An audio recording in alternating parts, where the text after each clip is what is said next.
시편 102편 처음 시작하면서 1절부터 11절까지 있는 말씀 통해서 시인이 극심한 고통과 외로움으로 인해 하나님 앞에서 탄식하고 한숨을 쉬는 그런 모습 우리가 생각해 보았어요. 그런데 그 한숨과 탄식이 오늘 본문 12절 이하에 들어오면서 하나님을 향한 무엇으로? 찬송으로 바뀌어지고 있는 것 우리가 보았죠. 그리고 그렇게 바뀔 수 있었던 이유가 무엇인가 두 가지 생각해 보았어요. 첫째는 시인이 그 극심한 고통과 어려움 가운데서도 절대로 변하지 않고 영원하신 하나님을 발견함으로 말미암아서 한숨과 탄식이 변하여 찬송이 될 수 있었다. 그리고 또 한 가지 이유는 하나님께서는 결코 당신의 이름에 손해를 보지 않으신다. 즉 당신의 이름이 대대에 기억되게 하시고야 마신다. 어떻게 해야 하나님의 이름이 대대에 기억되겠어요? 하나님은 과연 하나님이시다, 하나님은 정말 살아계시구나 하는 사실을 보여주어야 사람들이 그 이름을 대대에 기억하겠죠. 시인이 이 사실을 기억하고 하나님은 어떤 방법으로든 당신의 이름이 모든 사람에게 기억되게 하시고야 마신다라는 사실을 깨닫게 되었을 때 비로소 한숨과 탄식에서 벗어나 하나님을 찬송할 수 있었다. 자, 그런데 우리가 이 두 가지 사실을 분명히 믿는다 할지라도 하나님은 영원토록 변하지 않는다는 사실과 하나님은 어떤 방법으로든 당신의 이름이 모든 사람들에게 기억되게 하시고야 마신다라는 사실을 우리가 잊지 않고 기억한다 할지라도 그럼에도 불구하고 우리 속에서 끊임없이 올라오는 한 가지 외침이 있어요. 그 외침이 무엇이냐면 언제까지입니까? 하나님이 영원히 변치 않는다는 사실을 믿습니다.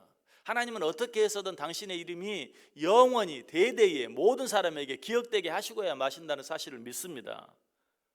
그래도 지금 내가 당하는 이 고통이 너무 큽니다. 이 고통의 시간이 언제까지 계속됩니까? 하는 이 질문이 끊임없이 내 안에서 치고 올라오는 거예요. 이런 외침이 시편 13편 1절 2절에 잘 나타나 있죠. 여호와여 어느 때까지니까 나를 영원히 잊으시나이까? 주의 얼굴을 나에게서 어느 때까지 숨기시겠나이까? 나의 영혼이 번민하고 종일토록 마음에 근심하기를 어느 때까지 하오며 내 원수가 나를 치며 자랑하기를 어느 때까지 하리이까? 여러분, 이 짧은 두 구절에서 어느 때까지입니까? 라는 말이 몇 번 나옵니까? 4번이나 나오고 있어요. 얼마나 답답하면 그렇겠어요. 어느 때까지입니까? 어느 때까지입니까? 언제까지입니까? 도대체 언제까지입니까? 라고 계속 묻고 아니 따지고 있는 거예요. 이런 질문은 다윗뿐만이 아니고 성경에 나타난 소위 위대하다고 하는, 우리가 본받을 만하다고 하는 모든 믿음의 사람들에게 동일하게 있었던 것을 보게 돼요. 아브라함은 갈 바를 알지 못하고 고향 땅을 떠나면서 틀림없이 주여 언제까지입니까? 내가 언제까지 이런 방황의 시간을 가져야 합니까? 라고 하나님을 향해 물었을 거예요. 야곱은 20년 동안이나 종 아닌 종살이를 하면서 주여 언제까지입니까? 모세도 40년 동안 광야 생활을 하면서 주여 언제까지입니까? 라고 틀림없이 수없이 물었을 거예요. 긴 병에 효자 없다는 말이 있죠. 아무리 효자라 할지라도 긴 병에 아무런 불평, 원망 없이 끝까지 효도하기가 쉽지 않다는 것이죠. 그런 효자의 입에서도 도대체 언제까지일까 하는 그런 질문이 계속 터져 나올 거예요. 신앙인도 마찬가지다. 아무리 믿음이 좋다 할지라도 도대체 어느 때까지입니까? 언제까지입니까? 하는 그런 질문이 우리 속에 늘 올라오는 거예요. 자, 이러한 때 우리들이 무엇을 기억해야 할까요? 이런 자리에서 우리가 실족하지 아니하고 승리하기 위해서 우리가 기억해야 될 말씀들이 있어요. 베드로전서 5장 6절에 보면 그러므로 하나님의 능하신 손 아래에서 겸손하라. 때가 되면 너희를 높이시리라. 때가 되면. 어느 때까지입니까? 하나님이 뭐라고 말씀하세요? 때가 되면 너희를 높이시리라. 누가복음 7장 23절 누구든지 나로 말미암아 실족하지 아니하는 자는 복이 있도다.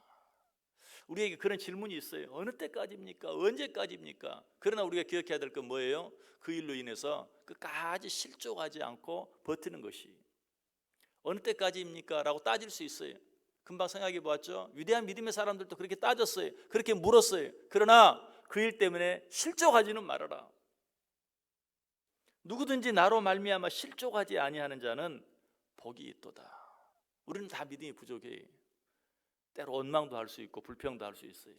도대체 언제까지냐고 따져 물을 수도 있어요. 그러나 그 일로 인해 결코 실족하지는 말아라. 갈라디아서 6장 9절에 말합니다. 우리가 선을 행하되 낙심하지 말지니 포기하지 아니하면 때가 이름에 거두리라. 그런 질문이 아무리 우리 속에 끊임없이 올라온다 할지라도 결코 포기하지 말아라. 무엇을? 영원히 변치 않는 하나님에 대한 믿음을. 어떻게 해서든지 당신의 이름이 대대에 기억되게 하고야 마시는 그 하나님에 대한 믿음을 포기하지는 말아라. 하나님이 반드시 당신의 일을 이루실 것이다. 하나님이 어떻게 당신의 일에 손해를 보시겠는가? 그러므로 너희는 그런 일로 인하여 실족하지 아니할 뿐만 아니라 그런 일로 인하여 결코 너희의 믿음을 포기하지 말아라 라고 말하고 있어요. 자, 우리가 이런 질문들 어느 때까지입니까? 라는 질문이 올라올 때 어떻게 이 모든 일들로부터 이겨낼 수 있어요? 견뎌낼 수 있어요? 모든 일에 하나님의 정한 때가 있다는 사실. 때가 되면 너희를 높이시리라. 그 때가 되면 하나님께서 반드시 당신의 이름과 그 영광을 드러내시고야 마실 것이라는 사실을 기억할 수 있어야 돼요. 자, 그렇다면 우리는 이쯤에서 한 가지 질문을 더 던져볼 수 있어요. 압니다. 그렇게 말씀해 주지 않아도 이미 그 사실, 때가 되면 하나님이 당신의 일을 이루실 것이라는 것 압니다. 그런데 우리가 약하지 않습니까? 그러니까 그 때가 언제쯤인지 살짝 좀 알려주시면 안 되나요? 그 때가 언제쯤인지, 어느 때쯤이나 되는지 대충이라도 좀 알려주시면 안 되나요? 여러분, 예수님의 제자들도 그런 질문을 예수님께 했어요. 얼마나 답답하고 얼마나 힘들면 그렇게 했겠어요. 예수님의 제자들이 예수님께 뭐라고 물었죠? 주께서 이스라엘 나라를 회복하심이 이때니까? 이 사람들은 주의 나라가 회복되기만을 기다리고 있거든요. 그런데 그런 때가 오질 않아요. 기다려도 오질 않아요. 그래서 주여, 이스라엘 나라를 회복하심이 이때니까? 이때입니까? 저때입니까? 언제입니까? 라고 물었어요. 그때 예수님께서 뭐라고 대답하시죠? 이르시되 때와 시기는 아버지께서 자기의 권한에 두셨으니 너희의 알 바 아니다. 실망이 되시죠? 조금 가르쳐 주시면 좋을 텐데. 때와 시기는 너희의 알 바 아니다. 왜 하나님께서 이처럼 어떻게 보면 좀 냉정하게 대답하셨을까요? 우리는 모든 일의 때와 기한에 대해서 상당히 궁금해해요. 그리고 그 때와 기한을 알기만 하면 시원할 것 같고 행복할 것 같아요. 그러나 그게 아니에요. 하나님은 그게 아니라는 사실을 아셨기 때문에, 예수님은 그게 아니라는 사실을 아셨기 때문에 그 때와 기한에 대해서 가르쳐 주지 않아요. 자, 우리가 모든 일의 때와 기한을 알게 되면 어떻게 될까요? 우리는 모든 삶의 의욕과 목적을 잃게 되고 말 거예요. 제가 언젠가 이 부분에 대해서 말씀드린 적이 있어요. 모든 일의 때와 기한에 대해서 알게 되면 우리는 그 순간부터 시한부 인생이 되는 거예요. 그렇죠? 여러분, 모든 일의 때와 기한을 안다는 것은 그것이 시한부 인생이. 자, 내가 내 인생이 언제 끝날 줄 알면 참 미리 준비도 하고 좋을 것 같아요. 그러나 그 사실을 아는 순간부터 어때요? 내 인생은 시한부 인생이 되고 마는 거예요. 그래서 솔로몬은 뭐라고 말했죠? 하나님이 하시는 일의 시종을 사람으로 측량할 수 없게 하셨도다. 우리를 사랑해서 모든 일의 시종을, 모든 일의 때를 우리로 하여금 알지 못하게 하신 것이, 전도서 7장 14절에도 말했죠. 사람이 그의 장래 일을 능히 헤아려 알지 못하게 하셨느니라. 어떻게 보면 참 야속해. 그러나 하나님께서 우리를 위하여 그렇게 하신 것이. 그러므로 우리는 때와 기한을 하나님께 맡기고 어떻게 해야 할까요? 아까 예수님의 제자들이 예수님께 어느 때니까? 이때니까? 라고 물었을 때 예수님이 때와 기한은 너희의 알 바 아니요. 그리고 나서 뭐라고 말합니까? 오직 성령이 너희에게 임하시면 너희가 권능을 받고 예루살렘과 온 유대와 사마리아와 땅끝까지 이르러 내 증인이 되라. 어느 때까지니까? 라고 묻지 말고 너는 하나님의 복음을 증거하며 살아라. 때는 하나님의 손에 있고 때가 되면 하나님께서 이루실 것이다 라고 우리에게 말씀하고 있어요. 때가 궁금하십니까? 도대체 어느 때인지, 어느 때에는 하나님의 당신의 뜻을 이루실지 궁금하십니까? 하나님이 말해요. 때는 내게 맡기고 너는 네 할 일 해라. 또 한 가지, 모든 때가 하나님의 손에 달려 있다면 우리가 반드시 해야 할 일이 있어요. 그것은 무엇입니까? 우선순위를 발휘해야 돼요. 우리는 때를 알지 못하기 때문에, 언제인지 때를 아는 것은, 때를 정하시는 분은 하나님이시고 우리는 그 때를 알지 못하기 때문에 우리는 무엇 해야 돼요? 우선순위를 바로 해야 돼요. 먼저 해야 할 일 먼저 하고 나중 할 일 나중 하며 살기만 하면 돼요. 그러면 때가 되면 하나님이 이루실 거예요. 그러나 그 순서가 뒤바뀌어 있다가 갑자기 때가 되면 우리는 후회하죠. 당황하죠. 놀래죠. 그러므로 때를 알지 못하는 우리들은 우선순위만 바로 하며 살면 된다. 먼저 할 일 먼저 하고 나중 할 일 나중 하면. 간단하게 한 가지만 이야기한다면 영적인 일 먼저 우선하고 육적인 일 나중 하며 살면 돼요. 그러다가 때가 되면 하나님께서 당신의 뜻을 이루실 것이. 이 사실에 대해서 우리에게 가장 잘 말씀해 주는 성경 구절이 있다면 너희는 먼저 그의 나라와 의를 구하라. 우선순위만 바로 하며 살면 돼요. 때는 누구에게 맡기고? 하나님께 맡기고. 그러면 하나님께서 때가 되면 당신의 모든 일들을 이루어 가실 거예요.